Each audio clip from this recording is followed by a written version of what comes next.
Avatar The Last Airbender, one of my favorite shows of all time, has finally got an amazing live action adaptation. Or has it?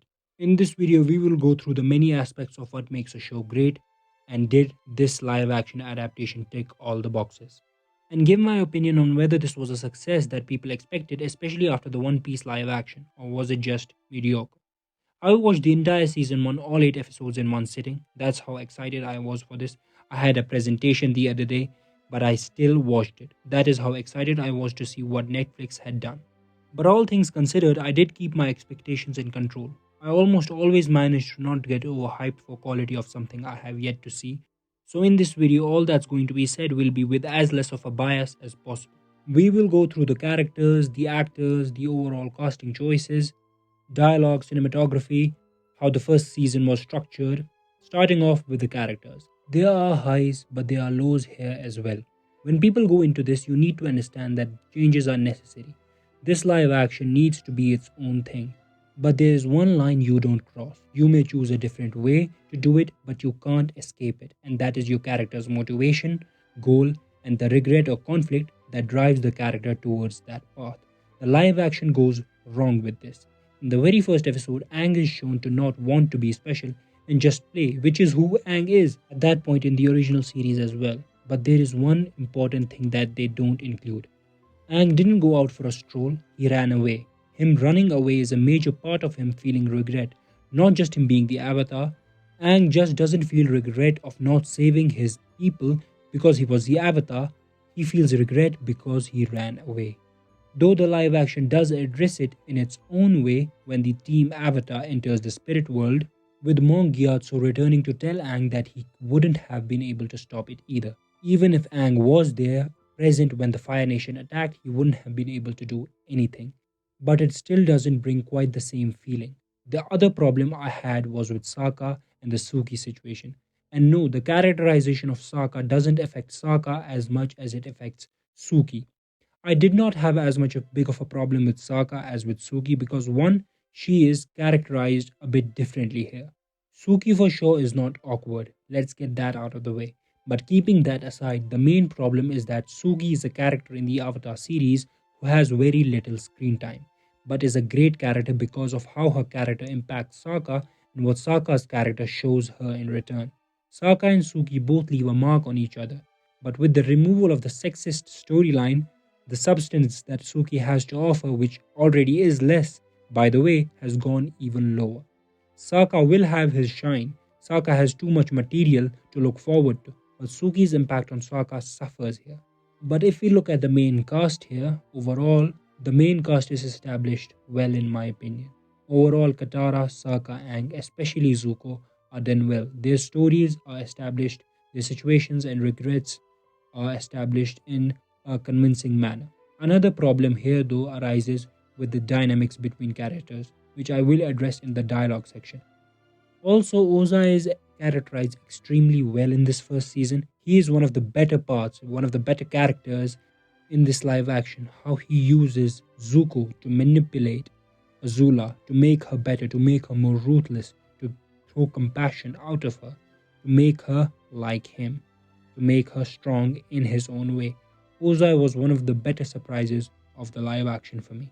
Moving on to the actors, the casting choices. I think as far as the main cast is concerned, Aang was the best. In terms of portraying the character he was asked to play, Zuko was amazing. I also really liked the actor that played Zhao. He was the unexpected standout, pretty much like Buggy in the One Piece live action.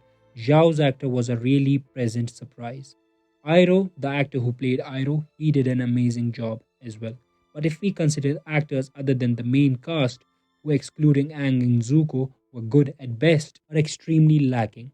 They just don't seem real people. The actors who play the sort of come and go characters in the story don't really leave a mark on you except Firelord Ozai. This was a miss in the story for me.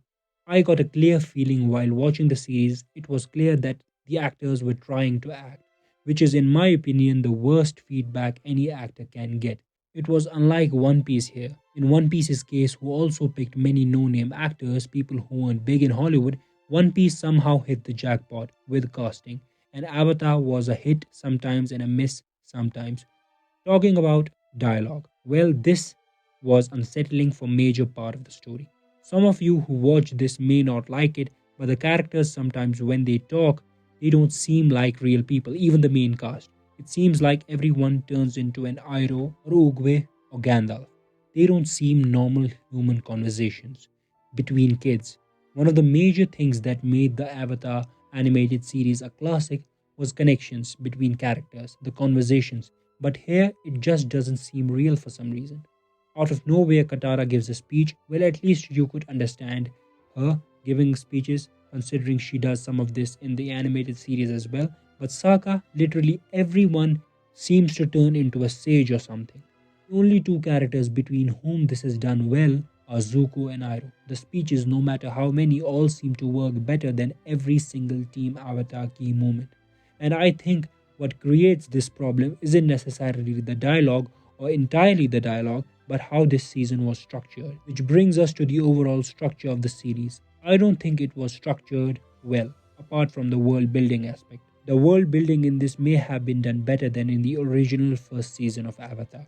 Integrating Avatar Kuruk's story was unexpected, and I accepted it with joy. I have always wanted more Avatar lore, and this makes me hopeful for the future of the live action, at least in one aspect for sure, as I believe they will keep expanding on earlier avatars, and I'm all for it. So, getting back to the problem with the structure. The reason any dialogue and speeches other than between Zuko and Iroh don't hit is because it doesn't feel earned. The series spends a good amount of time on Iroh's character and especially on Zuko's character, thus making their relationship more believable and why they are so close with each other. Team Avatar, all those adventures of theirs that make us care about them are skipped and just barely mentioned in the last two episodes of this live action. This live action should have had two or three more episodes at least, completely dedicated to the Team Avatar, but unfortunately, it doesn't have them, and it just fails to deliver in the end. Though this is not the end of the world, this can be mended in season 2, but they certainly did fail in this one. To deliver on the relationship between characters, especially Team Avatar, it starts well but fails in the end. So let's just hope it gets better in season 2. Now moving on to the cinematography part. Of how it was shot for most of it, but let me first just mention the only tidbit I had with it.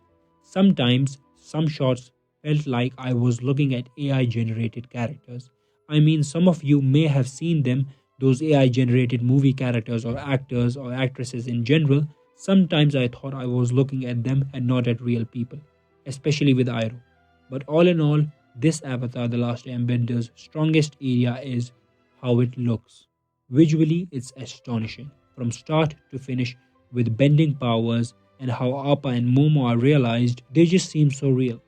And the locations like the spirit world or the air temples, the representation is really amazing. Now you could look at many amazing shots and point them out as your favorite shot in the live action, but mine was the obvious one. When Aang connects with the ocean spirit, that was spectacular. Visually, that was the best Avatar got for me. Also, my favorite scene along with Zhao letting Zuko know that he was just used as a motivation tool for Zula in terms of character writing, that was Avatar live action's peak for me.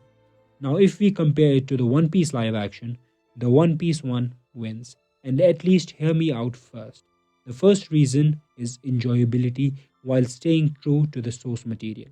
The first saga of One Piece, the East Blue Saga, in retrospect might get better, but on a first time experience, it is by far not the best of One Piece. While the first season of Avatar, even while being the weakest, is and should be at first a better watch experience, more enjoyable than the One Piece one. But the live action Avatar wasn't. Second, the actors. As I mentioned earlier in this video, the One Piece live action hit the jackpot with the main cast, their side cast, even with the minor characters. It was all they could have hoped for. But the Avatar was a lot of hits and misses. The main cast was great, but for the most part, the side characters, with them, it was a hit or a miss story. And in One Piece live action, the bonds that characters make between each other, the connections that happen, seem more natural as more time was spent on them. Like Usopp, I thought he would get just one episode at best, he got two. And One Piece also gets help from how little important substance is in East Blue Saga that can't be missed, while in Avatar's case, they literally had to sacrifice so many storylines like Avatar Roku's Wrath, or the case with Master Zhong. I hope I'm pronouncing his name right. That storyline was skipped. That was a really important storyline in the development of fire not being a destructive element but being an element of life. That was missed, and that was really, really important. So I don't know how they are going to tackle that in the upcoming seasons of this live action if it continues. Overall, my verdict is Avatar live action should have been at least 12 episodes long, not 8. That was a big mistake on the production's part. They clearly didn't have enough time to build the characters, their dynamics, at least with Aang and his relationship with Sokka and Katara. So overall, my rating of this live action would be a 7 out of 10. I know it's disappointing, but in terms of character writing, dynamics, this was a disappointment, and this was nothing in front of the One Piece live action. In terms of capturing the true essence of the story, the One Piece live action hit the jackpot, as close as they could have. But the Avatar live action, they missed. But as I said, it's not the end of the world. There's still season 2, hopefully, so maybe it will get better then. So that's all for this one. Hope you enjoyed it. And if you did, like, comment, and subscribe, and I will see you next time.